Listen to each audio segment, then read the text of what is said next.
আসসালামু আলাইকুম। উষ্ণ স্বাগত জানাই অডিআই প্রিলিতে। কি নাম শুনে কনফিউজড হচ্ছেন কেন অডিআই প্রিলি বললাম? তাহলে চলুন একটু ব্যাখ্যা করে বোঝানো যাক। যে বিসিএস এর স্বপ্ন আপনি দেখছেন সেই স্বপ্নকে বাস্তবায়িত করতে হলে আপনাকে ৩টা ধাপ পাড়ি দিতে হবে: প্রিলিমিনারি, রিটেন এবং ভাইবা। ঠিক একই রকমভাবে আপনি যখন ক্রিকেট খেলা এনজয় করেন তখন সেখানে সাধারণত ৩ ধরনের ম্যাচ দেখা যায়: অডিআই ম্যাচ, টেস্ট ম্যাচ এবং টি-20 ম্যাচ। আর অডিআই ম্যাচে সাধারণত যেমন হয় প্রিলিমিনারি পরীক্ষাটাকে ঠিক তার সঙ্গে তুলনা করা যায়। অডিআইতে সারা দিনব্যাপী সাধারণত 50 ওভারের একটা ম্যাচ হয়। সেখানে আপনি লড়াই করবেন এবং দিনের শেষে আপনার টার্গেট হবে কিভাবে ম্যাচটা জেতা যায়। যদি ম্যাচ আপনি জিতেন তাহলে তো জিতলেনই, আর যদি না জিততে পারেন তাহলে আপনাকে হেরে যেতে হবে। মাঝামাঝি ফলাফলের অর্থাৎ ম্যাচ ড্র হওয়ার কিন্তু তেমন কোনো সম্ভাবনা থাকে না। ঠিক প্রিলিমিনারি পরীক্ষাটা হবে একই ধরনের একটা ম্যাচের মতো, যেখানে 2 ঘন্টা ব্যাপী আপনাকে 200 এমসিকিউ অ্যান্সার করতে হবে এবং সেই অ্যান্সারটা আপনি এমনভাবে করবেন যাতে আপনি জিতে যেতে পারেন, অর্থাৎ পরীক্ষায় পাশ করে রিটেন পরীক্ষা দিতে বসতে পারেন। মাঝামাঝি ফলাফল হওয়ার, ম্যাচ ড্র করার মতো কোনো সুযোগ কিন্তু প্রিলিমিনারি পরীক্ষাতে নাই।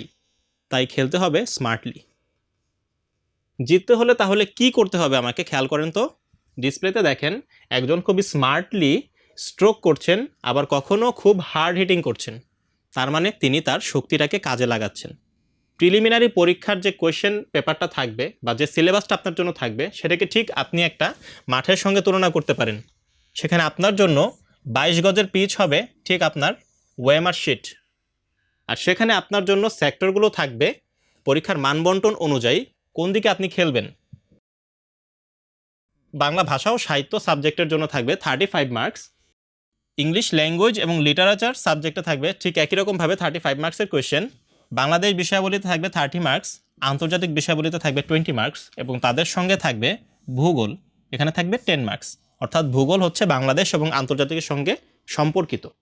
আর সাধারণ বিজ্ঞান, মানসিক দক্ষতা, গাণিতিক যুক্তি, কম্পিউটার ও তথ্য প্রযুক্তি, এই 4টা সাবজেক্টের প্রতিটাতেই 15 মার্কসের করে কোয়েশ্চেন থাকবে, টোটাল 60 মার্কস।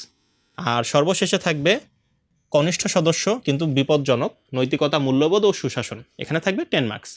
তো আপনার সেক্টর কিন্তু এখন সাজিয়ে নিতে হবে যে আপনি কোন সেক্টরে শক্তিশালী, কোন সেক্টরে আপনি হার্ড হিট করবেন, আর কোন সেক্টরে আপনি স্মার্টলি স্ট্রোক করবেন, আর কোন সেক্টরের কোয়েশ্চেন দেখলে আপনি লিভ করবেন। সেটা আপনাকে একজন দক্ষ ব্যাটসম্যানের মতোই সাজিয়ে নিতে হবে। আর স্ট্র্যাটেজি আপনি কখন সাজাবেন? পরীক্ষার হলে? অবশ্যই না। আপনাকে এই স্ট্র্যাটেজি সাজাতে হবে আপনার প্রস্তুতির সময়, পরীক্ষার আগে।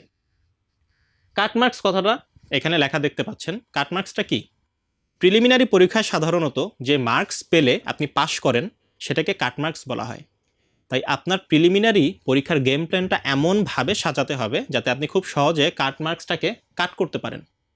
কোন সেক্টরে আপনি স্মার্টলি খেলবেন, স্ট্রোক করবেন, হার্ড হিট করবেন অথবা ছেড়ে দিবেন, সেটা থাকবে আপনার বিস্তারিত প্রস্তুতিতে। তো এত ভারী ভারী কথা শুনে যদি আপনি ভীত হয়ে যান তাহলে আমি বলবো যে ভয়কে এবার করতে হবে জয়। আর সেজন্যই আপনাদের জন্য থাকছে রোড টু বিসিএস। এখানে সাধারণত আপনাদের ক্যাডার ভাইয়ারা বিস্তারিতভাবে খুব সুনিপুণভাবে দেখিয়ে দিবে প্রিলিমিনারি, রিটেন এবং ভাইভাতে কিভাবে আপনি খুব সহজ পথে হাঁটতে পারেন, কিভাবে স্ট্র্যাটেজিক ওয়েতে হাঁটতে পারেন এমনভাবে যাতে আপনি জয়ী হতে পারেন। আর প্রিলিমিনারির পরীক্ষার বিস্তারিত আদ্যপান্ত জানতে হলে আপনাকে রোড টু বিসিএস এই কোর্সে জয়েন হতে হবে আজকেই। সেখানে আমরা বিস্তারিত বলে দিব কি হতে পারে আপনার কৌশল এবং কিভাবে আপনি নিজেকে একজন দক্ষ ব্যাটসম্যান হিসেবে গড়ে তুলতে পারেন। তাহলে আর দেরি কেন, আজকেই রেজিস্ট্রেশন করে ফেলুন উত্তরণ.একাডেমিতে। আপনাদের কোর্স শুরু হচ্ছে 1 জুলাই। আশা করি সকলের সঙ্গে দেখা হবে রোড টু বিসিএস কোর্সে। সবাইকে ধন্যবাদ।